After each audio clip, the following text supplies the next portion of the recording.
ঋষিকান্তে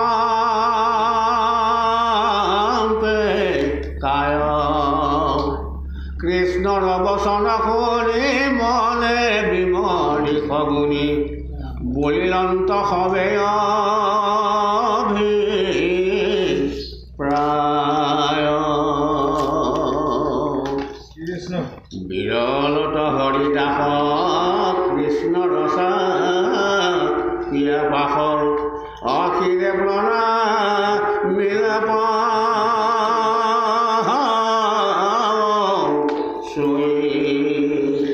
অয়ন্তগতে তনুতাৱে মাধৱ কৰ্ণভাৱে বুলিলন্ত কৃতাঞ্জলি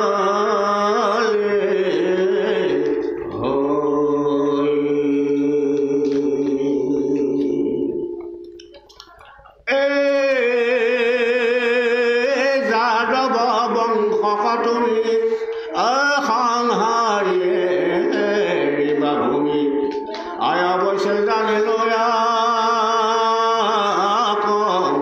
আমি সেইকাৰণে শিখাব দেথন কৰিলা বাপ তুমি হৈয়া জগত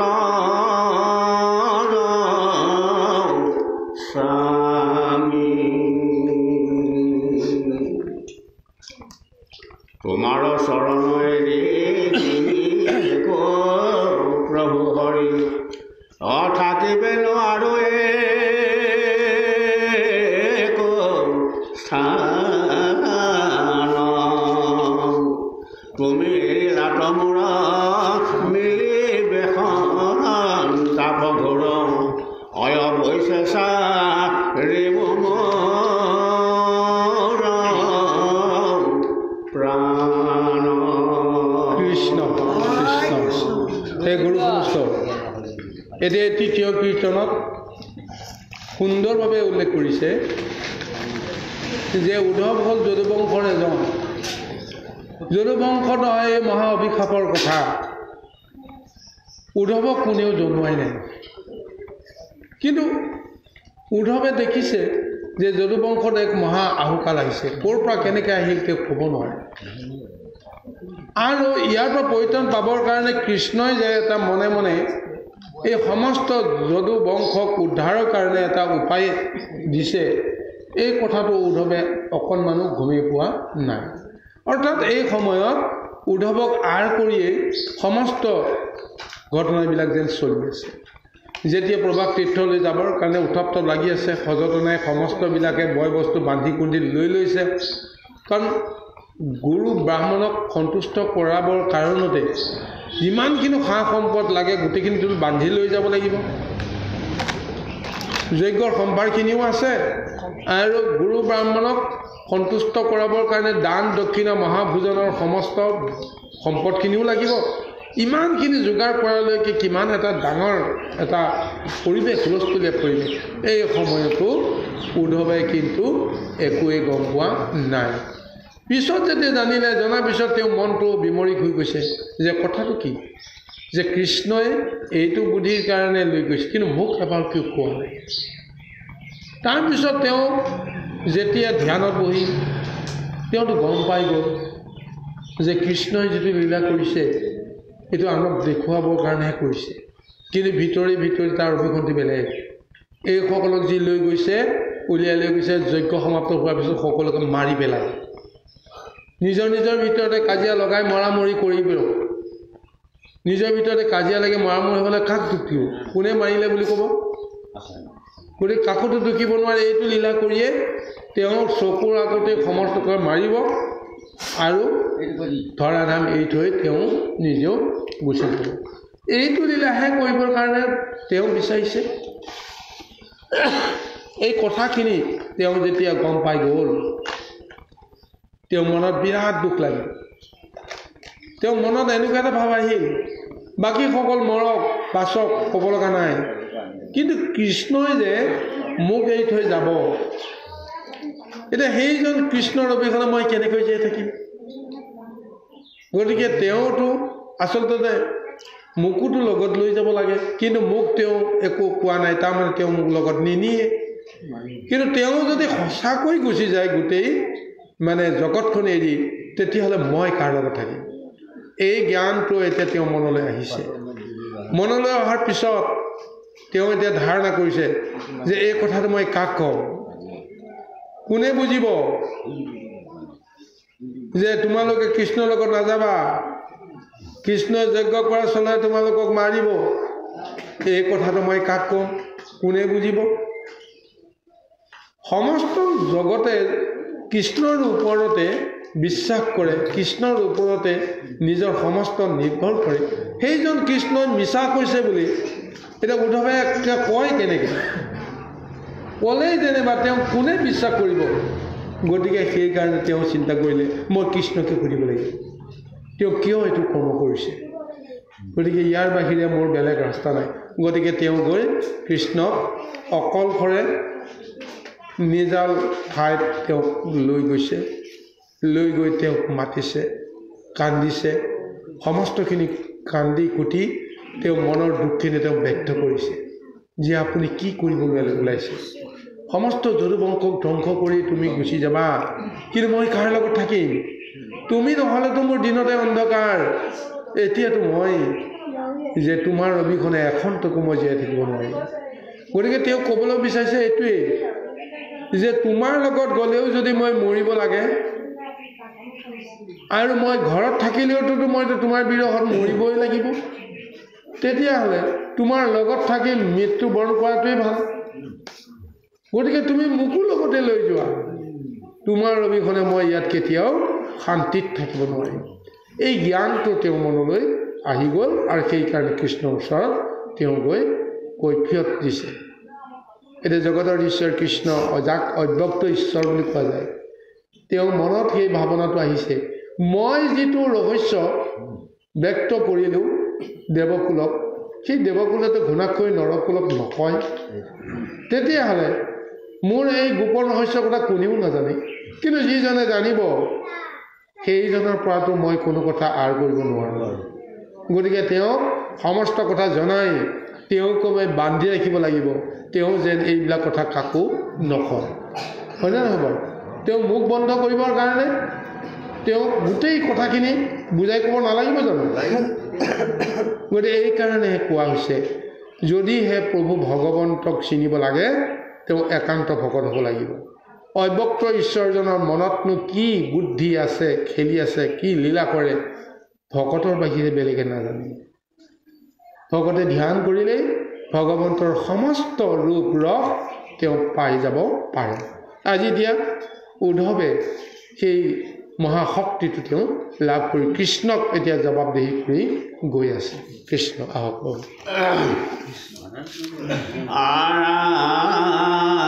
তুমি তপ জপ পুণ্য, তুমি বিনা দেশ শূন্য, অদিনতে আন্ধাৰতে গত, অনেক পুণ্য কৰো দুয়ো চৰণত ধৰো, লৈ যায় আমাক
হে ৰাম অৱশেষ উপহাৰ চাৰ বস্ত্ৰ অলংকাৰ তোমাৰে পিন্ধু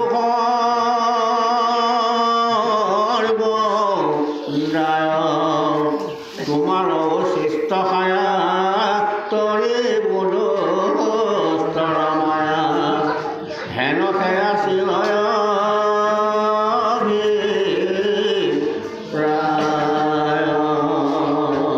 এতিয়া উদ্ধৱে আত্মজ্ঞান দৃষ্টিৰে ভগৱন্ত কৃষ্ণক কেনেকৈ বুজিছিল এতিয়া তেওঁ সেইখিনি নিবেদন কৰিছিল যে হে প্ৰভু মই জানো যে সমস্ত জগতৰ তপ তুমিয়েই সমস্ত জগতৰ পুণ্য তুমিয়েই তোমাৰ অবিহনে সমস্ত জগতবিলাক শূন্য তুমি যদি জীৱসকলক যদি কৃপা কৰি আছা তেতিয়াহ'লে তুমিয়ে কৰি আছা এই জগতত তোমাৰ অবিহনে জগতখনেই শূন্য গতিকে এতিয়া তোমাৰ অবিহনে মই এতিয়া দিনতে আন্ধাৰ দেখি আছোঁ গতিকে সেইকাৰণে মই তোমাৰ চৰণত ধৰি মই কৈছে যে অনেক কাৰ্পণ্য কৰোঁ দুয়ো চৰণত ধৰোঁ লৈয়া যায়ো আমাক লগত মই নিজকে অতি কৃপণ বুলি ভাবিছোঁ কৃপণ কাৰণ মোৰ নিজৰ কথাহে এতিয়া মই ভাবিছোঁ এতিয়া জগতৰ কথা নাভাবি নিজৰ কথা যদি ভাবে সেইজনকে কোৱা হৈছে কৃপণ মই এতিয়া মোৰ স্বাৰ্থত মই কাৰ্পণ্য কৰিছোঁ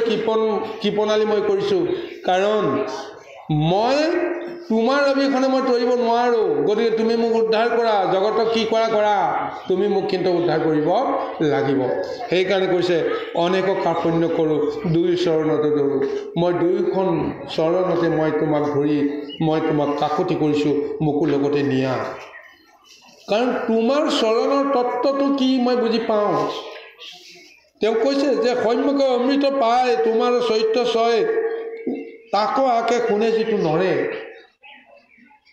যিজনে নৰয় তোমাৰ এই অমৃতময় মহা চৰিত্ৰৰ কথা জানে সেইজনে তোমাৰ চৰণ কেতিয়াও এৰিব নোৱাৰে আৰু তেওঁৰ মনত এই ভাৱটো আহিব কোনো বিষয়ৰ প্ৰতি তেওঁ ললায়িত নহ'ব কেৱল বিষয় হিচাপে যদি আহে তেতিয়াহ'লে সেই বিষয় কোন তুমিয়েই তোমাৰ চৰণতে ৰতি তোমাৰ চৰণতে গতি এই বিষয়ৰ ৰতিটোৰ বাহিৰে অন্যান্য যিখিনি পাৰ্থিৱ সংসাৰৰ বিষয়ৰ লগত সম্বন্ধ নাথাকে আৰু মই সেইকাৰণে মই শয়নে ভোজনে স্নানত গপ্যস্থানত ৰহস্য স্থানত মই সদায় তোমাক স্মৰণ কৰোঁ তোমাক মই সেৱা কৰোঁ মই জানো তুমি জীৱ তুমি প্ৰাণ তুমি বিনে নাহি আন কিমতে বৰ্তিব আমি স্বামী মই জানো তুমি দেহৰ ভিতৰত তুমি জীৱৰূপে আছা তুমি প্ৰাণৰূপে আছা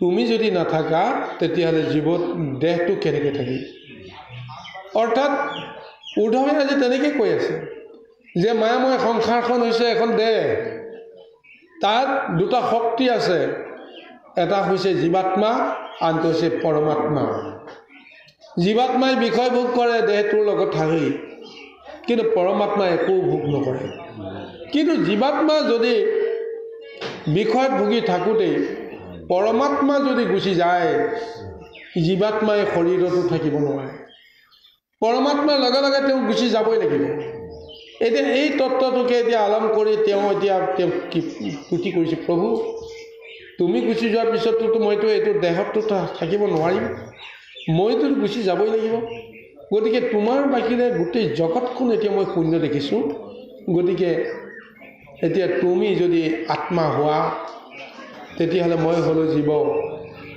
জীৱ আৰু আত্মা জীৱাত্মা আৰু পৰমাত্মা দুয়োজনে একেলগে থাকিলেহে সংসাৰত সমস্ত ভোগ কৰিব পাৰে গতিকে তুমি গুচি যোৱাৰ পিছত মই কেতিয়াও থাকিব নোৱাৰোঁ এতিয়া সেইকাৰণে উদ্ধৱক আমি জীৱাত্মা বুলি কওঁ আৰু ভগৱন্তক পৰমাত্মা বুলি কওঁ এতিয়া এই কৃষ্ণই মনে মনে সমস্ত কৰি আছে জীৱাত্মাই গম নাপালে জীৱাত্মাই কেতিয়াও মুক্তি নাপাব গতিকে জীৱাত্মাই সেইকাৰণে পৰমাত্মাক দৰ্শন কৰিবই লাগিব আত্মাতে যিজন ঈশ্বৰ তেওঁ ৰূপ লৈ আছে সেইজন ঈশ্বৰক আমি পাবলৈ যত্ন কৰিব লাগিব মৃত্যুৰ সময়ত প্ৰত্যেকজনে অকণমান হ'লেও তাৰ উমানটো পায় যে মই আৰু বেছি সময় এই সংসাৰ থাকিব নোৱাৰিম। কাৰণ পৰমাত্মা ইতিমধ্যে তেওঁ যেতিয়া ৰাস্তাটো তেওঁ নিজৰ ৰাস্তাটো খুলি লয় যে এইটো দেহত আৰু মই থাকিব নোৱাৰিম যাম, তেতিয়া জীৱাত্মাই কিবা নহয় কিবা এটা সংকেত তেওঁ পাই যায়। কৃষ্ণ এতিয়া আপোনাৰ দাপৰৰ শেষত আপোনাৰ কুম্ভক বিদায় দিলে নহয় জানো? কৃষ্ণক বিদায় দিলে, কিন্তু থাকিব নালাগে আৰু এতিয়া বৰ্তমান কলি যুগত তেতিয়াতো আপুনি এটা হ'লেই নহয় আৰু হয় নহয়? এতিয়া কলি যুগত লগ লাগিলে নাই আছে বাৰু উদ্ধৱ আৰু কৃষ্ণ ইয়াৰ পিছত সুন্দৰভাৱে উদ্ধৱক সান্তনা দিব যে মই তোমাৰ চকুৰ আগত থাকিলে কি হ'ব, তোমাৰ চকুৰ পৰা আঁতৰি থাকিলে কি হ'ব। তুমি মোক চকুৰ আগত থকাটোকে সদায় তুমি সঁচা বুলি ভাবিবা নে চকুৰ আঁতৰ হোৱাৰ পিছতো তুমি অন্য কিবা এটা ৰূপত তুমি সঁচা বুলি ভাবিবা। এই দুইটা জ্ঞান তেওঁক দিব, সেইটো দিবৰ কাৰণে তেওঁ কৈ আছে। অৰ্থাৎ ভগৱন্তই যিটো লীলা কৰিছে উদ্ধৱক কিয় এইখিনি চেতনা তেওঁক দিছে, প্ৰথমতে তেওঁক একো জানিব নিদিলে, নিদিয়াৰ পিছত তেওঁ মনত এটা কথা সুমুৱাই দিলে, সুমুৱাই দিয়াৰ পিছত এতিয়া কৃষ্ণক এতিয়া লগ নকৰাকৈ তেওঁ থাকিব নোৱাৰি, লাষ্টত গৈ কৃষ্ণক মনে মনে আহি লগ কৰিব লগা হ'ল। এই ভগৱন্তৰ ইচ্ছাৰ কথা।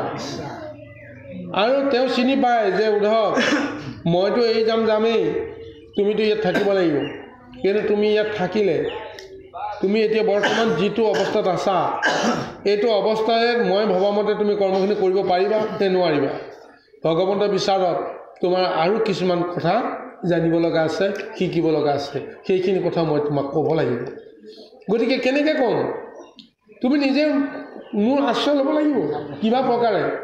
মইতো যাচি গৰকী মই তোমাকতো দিব নোৱাৰোঁ, তুমি খুজিব লাগিব। তাৰ কাৰণে প্ৰভু ভগৱানে এইটো পৰিৱেশ দিছে যে তুমি মনত অকণমান দুখ পোৱা, মই তোমাক একো কথা নক'লোঁ বুলি, তাৰপিছত তুমি অভিমান কৰি মোৰ ওচৰত আহিবা। মোৰ ওচৰত আহিলে যেতিয়া হৈ গ'ল, কেনেকৈ মই তোমাক দিব লাগে মই দিবই লাগিব।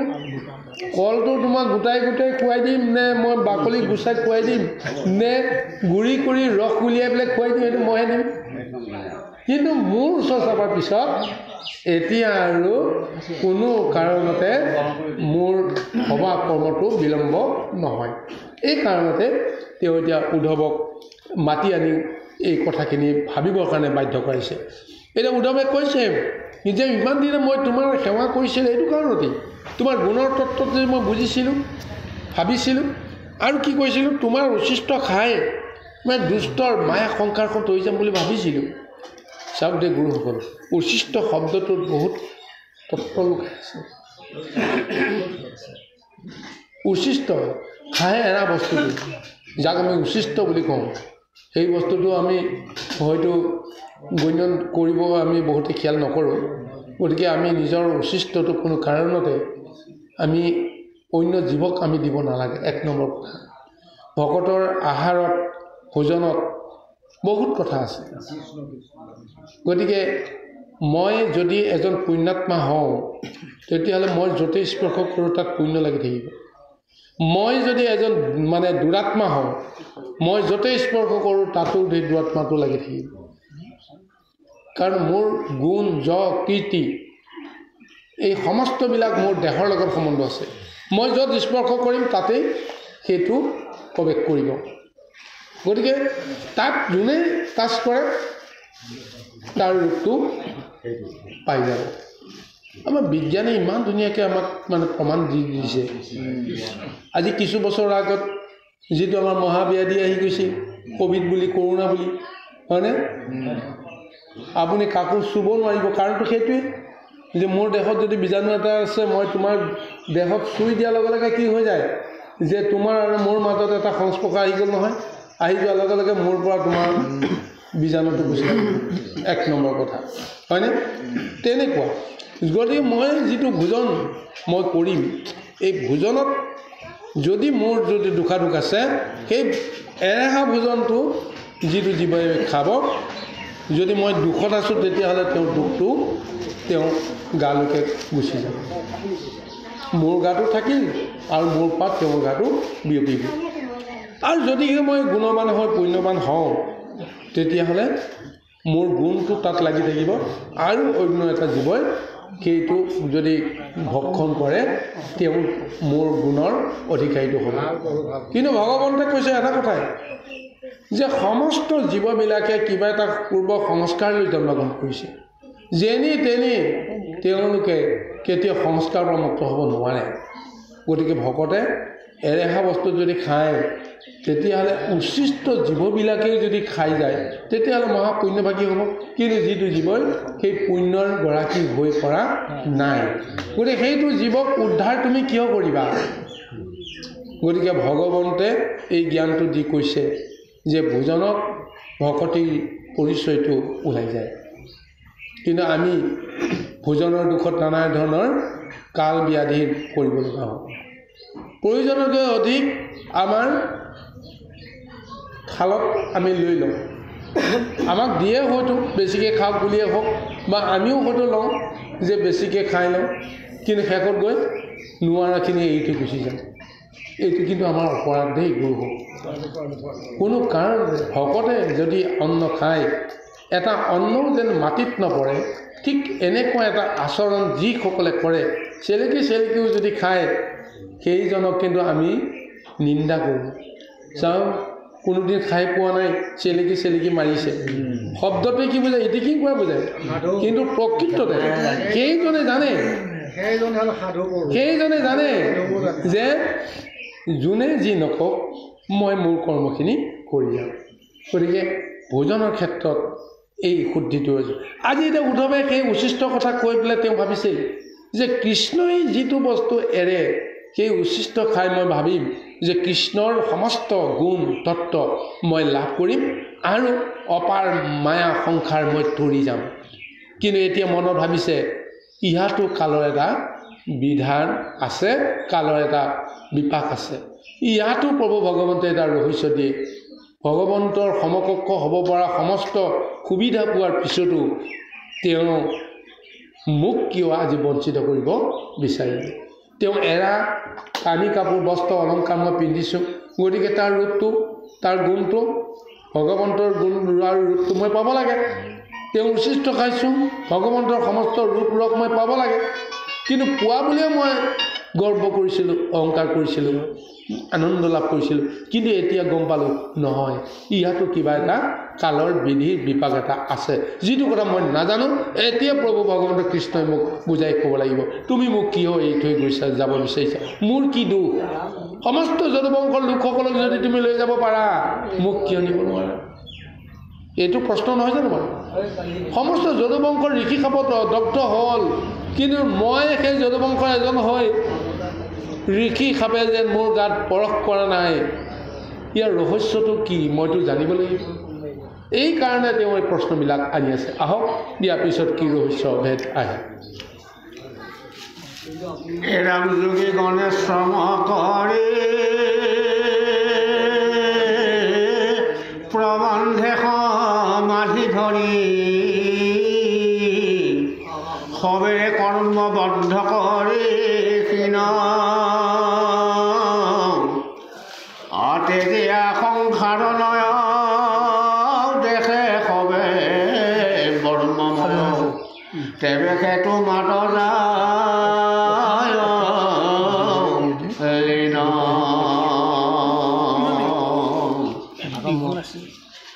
এৰা আমি যত গৃহবাসী কৰ্মপথে ভ্ৰম আঁকি ভজিলো চৰণ তোমাৰ তোমাক আতস্মৰে তোমাৰ কীৰ্তন কৰি তোমাৰ কথাই হৈব পাৰ অৰাম চৰণ ছত্ৰ কহিতো উপাসীয়া থাকে সিটো এৰাই সংসাৰৰ তাপ হেন পাদ পদ্মৰি খনে কণি দিও হৰি নিউ লগে জগত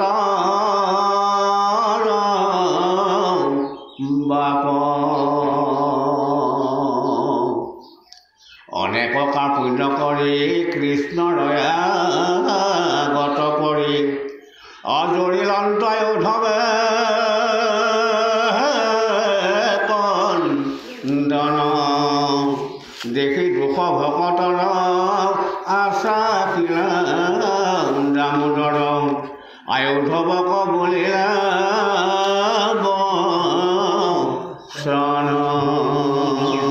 এতিয়া উদ্ধৱে পুনৰ কৈছে, হে প্ৰভু, এই সংসাৰৰ পৰা মুক্তি হ'ব পৰা যিটো ব্যৱস্থা তুমি দুটা ৰূপত দিছা।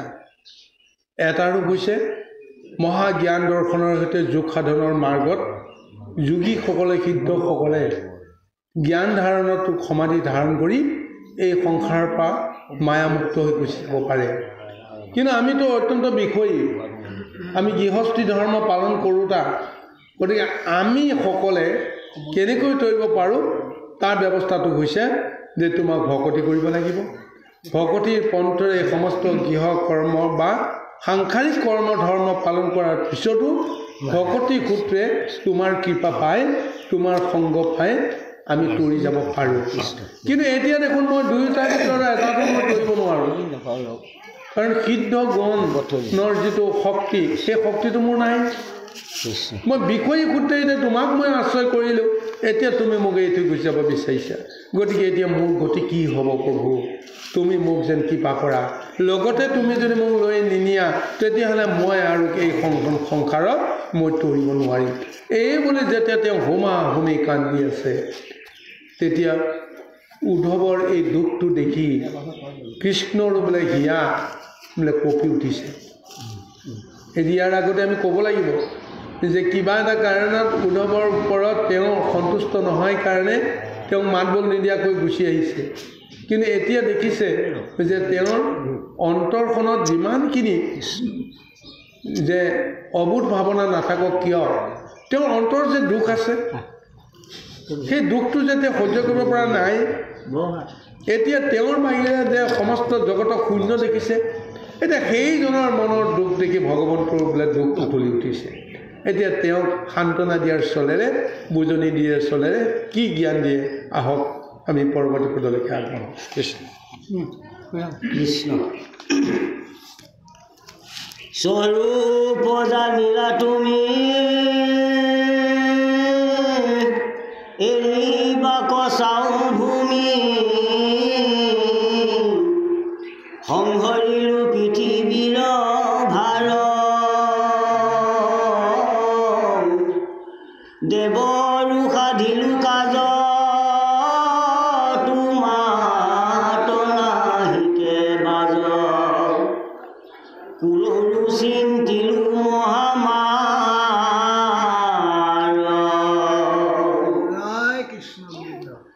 অয় ৰাম হাত দিন অৱসানে, সমস্তে দ্বাৰকা মানে, সাগৰৰ জলে যায় বেতল, আমি এৰিলাত ভূমি, নাথাকিবা তুমি, লোকত মিলিবে বিমংগল, পিৰিবে দুজন কলি, সতৰে যায় লোক চলি, এৰা বন্ধু বান্ধৱৰ স্নেহ, মই আত্মা হেন জানি, আমাক বান্ধৱ মানি, দেখা ভিন্ন আপোনাৰ দেহ, যত দেখা যত শুনা, যতে কমনত গুণা, হবে মায়াময় স্বপ্ন সমস্ত জগতে হৰি জানি বাণী নিশ্চয় কৰি, অগুচাও বুদ্ধি লইটো ভ্ৰম।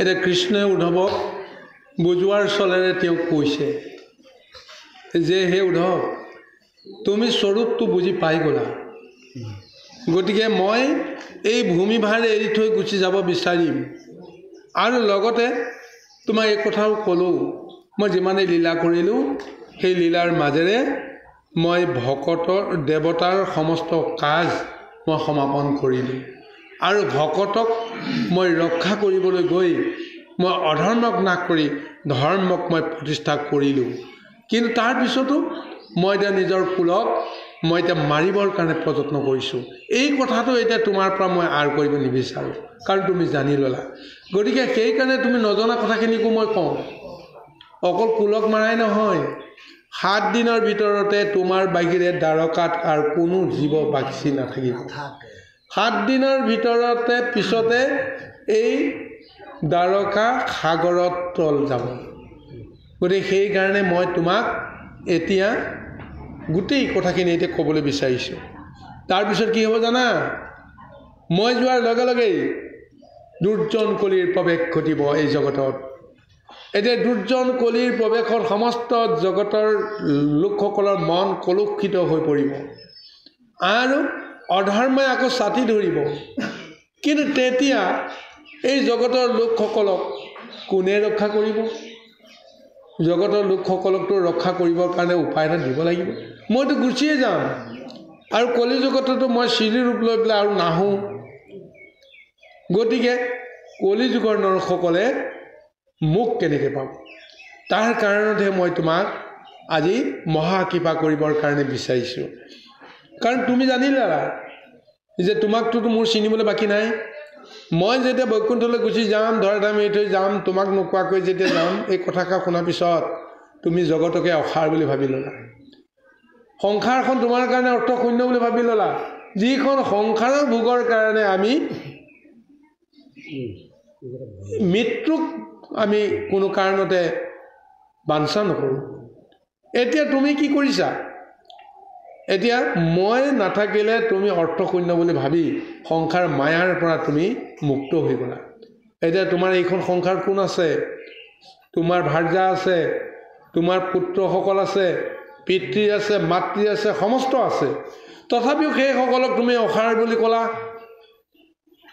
আজি মইহে যে সাৰ মই নাথাকিলে সমস্তবিলাক অসাৰ এই জ্ঞানটো যে তুমি ল'লা এই জ্ঞানতেই তুমি তৰি গ'লা তুমি এতিয়া জীৱন্ততে তুমি মুক্ত হৈ গ'লা এতিয়া তেওঁ আত্মদৰ্শন দি কৈছে যে এতিয়াও তোমাক যদুবংশৰ ওপৰত অহা অভিশাপে পৰশ কৰিব পৰা নাই কাৰণ কি জানা কাৰণ তুমি হৈছে মহাভক্ত ভকতক কেতিয়াও গুণ আৰু দুখে চুব নোৱাৰে কোনো অভিশাপে কেতিয়াও তেওঁক পৰশেই কৰিব নোৱাৰে গতিকে যদুবংশৰ মায়াৰ বন্ধনত মই সহিতে সমস্ত এফালে আৰু তুমি এফালে গতিকে এইকাৰণে তুমি এতিয়া কুলৰ পৰিচয় বংশৰ পৰিচয়ৰ ঊৰ্ধত তুমি নিজেহে জানা নাই কিন্তু মইতো তোমাৰ সেইটো পৰিচয় পাইছোঁ গতিকে এইকাৰণে ঋষি সাপত অভিশপ্ত হৈ তুমি মৰিব নোৱাৰা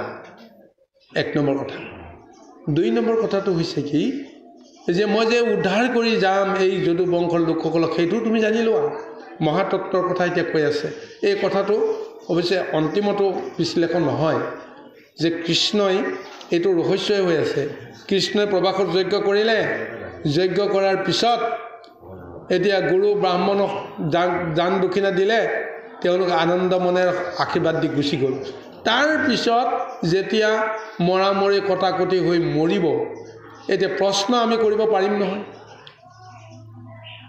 কৃষ্ণই কৰা এই যজ্ঞ সফল হ'ল নে বিফল হ'ল যাৰ কাৰণত যদুবংশৰ ওপৰত অভিশাপ যিটো আহিছিল সেইটোৰ পৰা মুক্ত কৰিম বুলি তেওঁ বাক্য দিছিল কৃষ্ণই কৰা এই যজ্ঞ সফল যদি হ'ল তেতিয়াহ'লে মৰামৰি কটাকটি হৈ কৰ্মখিনি হ'ব নালাগিছিল কিন্তু হৈ গ'ল এতিয়া যি যজ্ঞ চন্দ্ৰই কৰিছিল একে ঋষি মুনিসকলকে তুষ্ট কৰিছিল একেই বেদ বাক্য ব্ৰহ্ম মন্ত্ৰ উচ্চাৰণ কৰি যি পূজা কৰিছিল যজ্ঞ কৰিছিল সেই যজ্ঞ সফল হ'ল কৃষ্ণই কৰা যজ্ঞ জগতৰ ঈশ্বৰে কৰা যজ্ঞ সফল হ'ল নে নহ'ল প্ৰশ্ন আহি গ'ল গতিকে ইয়াতে উত্তৰটো আমি বিচাৰিব লাগিব সেই উত্তৰটো বিচাৰি আমি আৰু এইখন আসনৰ পৰা অকণমান মানে বিৰতি বিচাৰিবলৈ যত্ন কৰিম বাৰু যি কি নহওক আমি শেষ ৰহস্যটো অকণমান ভেদ কৰি দিব বিচাৰিছোঁ যে যদুবংশৰ ওপৰত ইতিমধ্যে 3টা অভিশাপ লাগি আছে তাৰ ভিতৰত প্ৰভু ভগৱন্তে প্ৰথমটো অভিশাপহে যজ্ঞৰ জৰিয়তে মুক্ত কৰাইছে প্ৰথমটো অভিশাপ হৈছে কি যদুৱে দিয়া বংশ যে আপোনাৰ হেৰি যজাতিয়ে দিয়া যিটো অভিশাপ জ্যেষ্ঠ পুত্ৰ যদু সেই অভিশাপৰ অনুসাৰে তোমাৰ বংশত কোনো দিন ৰজা হ'ব নোৱাৰি এই এটা মহা অভিশাপ দ্বিতীয় অভিশাপটো আহিল কোৱাৰ পৰা গান্ধাৰীৰ পৰা গান্ধাৰীয়ে যেতিয়া যুদ্ধৰ সমাপ্তৰ পিছত গান্ধাৰীয়ে কৃষ্ণক যেতিয়া অভিশাপ দিছিল যে তুমিয়ে সমস্তখিনি কৰি আছা কাৰণ মোৰ পুত্ৰসকলক তুমি মহা অহংকাৰী কৰি তুলিলা কাৰণ যে তোমাৰ ইচ্ছাত তেওঁলোক অহংকাৰী হৈছে তোমাৰ যদি ইচ্ছা হোৱাহেঁতেন পাণ্ডৱৰ দৰে শুভ বুদ্ধি সম্পন্ন মোৰ পুত্ৰসকলকো কৰিলাহেঁতেন কিন্তু তুমি নকৰিলা জ্ঞান দিলা বুদ্ধি দিলা কিন্তু আত্মদৰ্শন দি ভকতিৰ পাত্ৰ কৰি নুতুলিলা গতিকে তাৰ কাৰণত এতিয়া মোৰ 100 পুত্ৰ মৃত্যু হ'ল তুমি ক'ব বিচাৰিছা তেওঁলোকৰ কৰ্মফল নহয় তুমি যদি ইচ্ছা কৰাহেঁতেন মোৰ পুত্ৰসকলকো ৰক্ষা কৰিব পাৰিলাহেঁতেন তুমি নকৰিলা সেইকাৰণে মই তোমাক অভিশাপ দিছোঁ মোৰ সন্মুখতে মোৰ 100 পুত্ৰৰ মৃত্যুৰ যিটো বেদনা মোৰ বংশ ধ্বংস হৈ যোৱাৰ যিটো বেদনা মই আজি সহ্য কৰিছোঁ তদ্ৰূপ তোমাৰ সন্মুখতে তোমাৰ যদু বংশ ধ্বংস হৈ যাব তুমি একো কৰিব নোৱাৰিবা কৃষ্ণই ক'লে হ'ব মাতৃ তুমি এই অভিশাপ দিছা মই মানি লৈছোঁ হ'ব তাৰ পিছৰ অভিশাপটো মানে পিণ্ডাৰ কীৰ্তন দিয়া সেই ঋষি সমস্তৰ অভিশাপ এতিয়া কৃষ্ণই 3টা অভিশাপৰ পৰা যদুবংশক এটা অভিশাপৰ পৰাহে মুক্ত কৰিছে বাকী 2টা অভিশাপৰ পৰা মুক্ত কৰা নাই বাকী 2টা অভিশাপৰ জৰিয়তে তেওঁ মহা কৃপা কৰি কেনেকৈ মুক্ত কৰালে যে কুৰুক্ষেত্ৰ যুদ্ধত যেনেকৈ শত্ৰু পক্ষক তেওঁৰ চিৰি ৰূপটো দৰ্শন কৰাই মৃত্যুৰ সময়ত প্ৰতিজনকে চতুৰ্ভুজ ৰূপটো দেখুৱাই সকলোকে কৃপা কৰিলে তদ্ৰূপ আজি পিণ্ডাৰক তীৰ্থ আপোনাৰ এই প্ৰবাহ তীৰ্থত যজ্ঞ কৰাৰ পিছতো মৰি কটাকটি কৰি জীৱনৰ অন্তিম মুহূৰ্তটো উপনীত হোৱা প্ৰতিজনকে কৃষ্ণই নিজৰ ৰূপটো দেখুৱাই চতুৰ্ভুজ মূৰ্তি প্ৰদান কৰি তেওঁলোকক আনন্দমনে এই ধৰাধামৰ পৰা মুক্ত কৰাই দিছে এইটোৱে পৰম সত্য এইটোৱে পৰম ৰহস্য যিটো ৰহস্যৰ কথা সাধাৰণজনে কেতিয়াও বিষয়জনে কেতিয়াও বুজিব নোৱাৰে আজি উদ্ধৱক এই তত্ত্বটো এতিয়া তেওঁ বুজাই ক'বলৈ গৈছে মই জীৱনতে সেইসকলক উদ্ধাৰ কৰি যাম আৰু তুমি কিন্তু ৰৈ থাকিব লাগিব মোৰ হয় তুমি সমস্ত কৰ্ম কৰিব লাগিব কৃষ্ণ জ্ঞান যুগ কৰ্ম যুগ পৰম ভকতি যুগ একেবাৰে সমস্তে কহিলো ধবত সাংখ্য যুগ যত আছে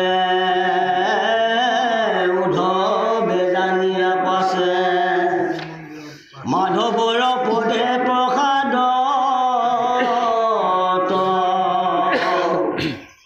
দুনাই পুতাঞ্জলি ধৰি কৃষ্ণ কপ নাম কৰি বুলিৰন্ত হুলা নম্ৰ কায়া জানিলো তুমি সঁচা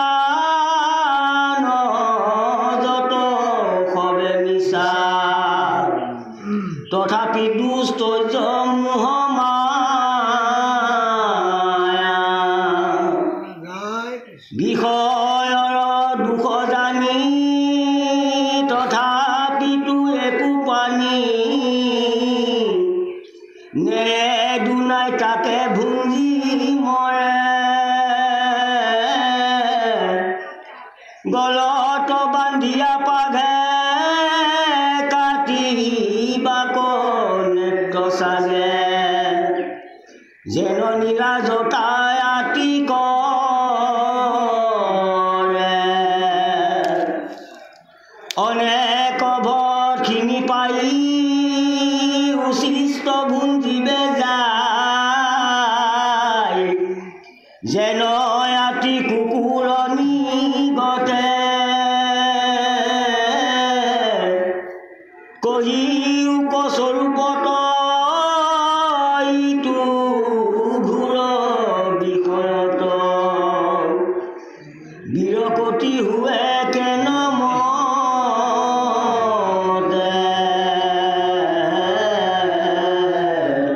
কৃষ্ণ শংকৰ গুৰু হৰি ৰাম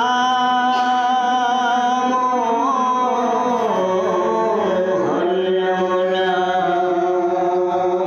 জয় কৃষ্ণ। হে গুৰু সমস্ত, এতিয়া কৃষ্ণই সেই উদ্ধৱক এতিয়া কেনেকৈ তেওঁ ধৰাধামত থাকি জীৱকুলক উদ্ধাৰ কৰিব বা ধৰাধামত থাকিব পৰা বা জীৱনটো উদ্ধাৰ হ'ব পৰা যিখিনি গুণ আৰু শক্তিৰ প্ৰয়োজন সেইখিনিৰ কাৰণত প্ৰভু ভগৱন্তে জ্ঞান ভক্তি কৰ্ম সমস্ত যুগৰ তত্ত্বখিনি তেওঁক কৈ আছে আৰু ভক্তি কেনেকৈ কৰিব লাগিব সমস্তখিনি তেওঁক কৈছে। কোৱাৰ পিছত তেওঁ বুজি পাই গ'ল যে সঁচাকৈ ভগৱন্তৰ ৰহস্য পৰম ৰহস্য তত্ত্ব মই যিখিনি বুজিব নোৱাৰিছিলোঁ আজি মই বুজিলোঁ। বুজাৰ পিছত এতিয়া তেওঁ পুনৰ সাংসাৰিক জীৱসকলৰ নিকাৰবিলাক দেখি এতিয়া কৃষ্ণৰ ওচৰত পুনৰ গীতাঞ্জলি কৰিছে যে হে প্ৰভু মই বুজিলোঁ এই সমস্ত জগত মিছা কেৱল তুমিহে সঁচা।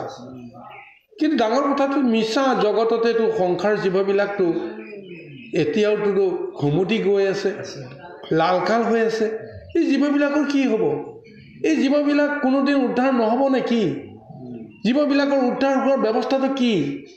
এতিয়া তেওঁৰ মনত এই প্ৰশ্নবিলাক আহিছে কাৰণে তেওঁ কৈছে যে আমিও মহা জ্ঞান পাইছোঁ, দৰ্শন পাইছোঁ গুৰুৰ পৰা, শাস্ত্ৰৰ পৰা, অন্যান্য সমস্ত কোনটো শুদ্ধ অশুদ্ধ তাক এই জ্ঞান দৃষ্টিৰে বুজিছোঁ। কিন্তু বুজাৰ পিছতো আমি কিয় আমি নুবুজাৰ ভাও ল'ব লগা হওঁ? জানি বুজিও আমি কিয় বেয়া কৰ্মত পবিত্ৰ হ'ব লগা হওঁ? এতিয়া চাওক, মৃত্যুটো আমি সকলোৱে দেখি আছোঁ, কিন্তু দেখি থাকিও আমাৰ মৃত্যুৰ ভয়ে কোনোদিন আমাক কাবু কৰা নাই আৰু মৃত্যুক জয় কৰাৰ কোনো এটা ভাৱনাটো আমাৰ নায়েই। মৃত্যুটো দেখিও আমি ভয় নকৰি কেৱল আমি কৰ্ম কৰি গৈ আছোঁ, আমি দুখত পৰি গৈ আছোঁ, বেয়া কৰ্মটোকো আমি সদায় জানি বুজি কৰি গৈ আছোঁ। তাৰ কাৰণটো কি? এই বিষয় সংসাৰ লালকাল হৈ থকাৰ কাৰণে জীৱবিলাকৰ এইটো অৱস্থা হৈছে। গতিকে সেইকাৰণে কৈছে যে আমি কুকুৰৰ লক্ষণত জীৱবিলাক আছোঁ, চব জানো, দুখ পাওঁ কষ্ট পাওঁ, কিহৰ কাৰণে দুখ পাইছোঁ কষ্ট পাইছোঁ তাকো জানো। এতিয়া গৃহস্থই যেনেকৈ কুকুৰক এচাপ দিয়ে, এচাপ দিয়াৰ পিছত তাৰ পৰা দৌৰাই পঠায়, কিন্তু আমি গৃহস্থৰ ওচৰলৈকে এইকাৰণে আহোঁ যে গৃহস্থই আমাক যেনেকেই নহওক খাদ্যখিনি দিব লাগিব, তেতিয়াহে আমি জীয়াই থাকিব পাৰিম।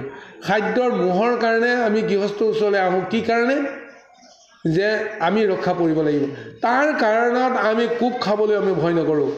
গৃহস্থই লাঠি লৈ আছে, অথচ গৃহস্থৰ লাঠিডাল দেখিও ভয়ে ভয়ে আকৌ ওচৰ চাপোঁ। কিহৰ কাৰণত? যে আমাৰ ভোকৰ যিটো পিয়াহ বা লোভ মোহ যিখিনি সেইখিনি কাৰণত। গতিকে আমি এই বিষয়ীসকলে এনেদৰে সংসাৰৰ জীৱসকলৰ জৰিয়তে আমি এইটো স্বৰূপত লৈ আছোঁ। তেতিয়াহ'লে এই জীৱবিলাকৰ মুক্তিৰ কিবা ব্যৱস্থা প্ৰভু কেনেকৈ সম্ভৱ হ'ব? এইখিনি কথা মই নাজানিলে নহ'ব। কাৰণ তুমি কোৱা মতে মই যদি এৰি থৈ যাওঁ, তুমি যদি এৰি থৈ যোৱা, মই যদি ভকতিৰ পন্থ লৈ তোমাৰ তত্ত্বকে যদি বিশ্লেষণ কৰিব লাগে বা বুজাব লাগে বা প্ৰচাৰ কৰিব লাগে, মইতো জানিব লাগিব। কোনোবাজনে মোক এই প্ৰশ্নটো কৰিব, তাৰ উত্তৰ মই কি দিম?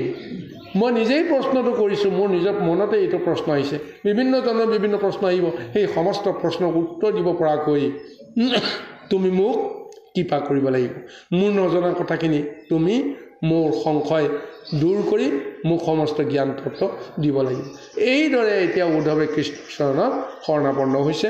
বাৰু যি কি নহওক গুৰু সমস্ত, আমি বহু সময় ধৰি দুটা মহাকীৰ্তনত আমি কিছু আলোচনা কৰিলোঁ। এই আলোচনাত আমাৰ অনেক দুখাদুখ হয়তো ৰৈ যাব পাৰে সমস্ত দুখাদুখ মাৰ্জনা কৰিব বুলি আশা কৰি আপোনাৰ খবৰ নিজৰ একান্ত প্ৰিয় ভক্ত প্ৰবীণ ডেকাদেৱ আছে গতিকে তেখেতক আমি এখন আসনলৈ আহ্বান জনাই আপোনাৰ খবৰ মাজৰ পৰা খন্তেক বিৰতি মিলিছোঁ কৃষ্ণ হ'ব